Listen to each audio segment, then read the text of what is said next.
+1 Hindi എഴുതിയതാരാണ് ഓർത്തിരിക്കാനുള്ളത് simple trick. അനുതാപ് എന്ന് പറഞ്ഞാൽ kidney രണ്ടും അടിച്ചു പോയ ആളുടെ കഥയല്ല. അപ്പോൾ സുഖമില്ലാത്തതാണ് സുധീഷ് സാഹിനി.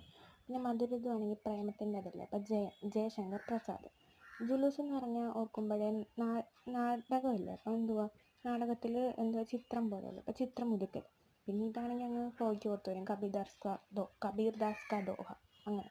പിന്നെ ചാന്ദ് ഓർ കവി എന്ന് പറഞ്ഞാൽ ചന്ദ്രനുണ്ട് എപ്പോഴും ഉണ്ടല്ലോ. എല്ലാ ദിവസവും ഉണ്ട് ദിൻകർ.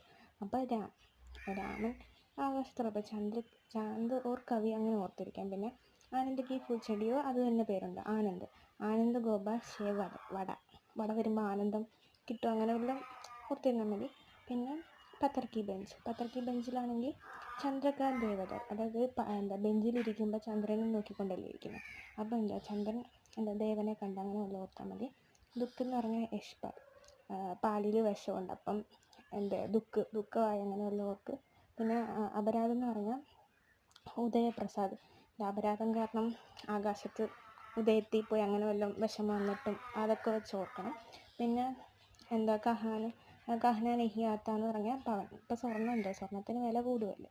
അപ്പോൾ അറിയാത്ത കാര്യം പവൻകരൻ അങ്ങനെ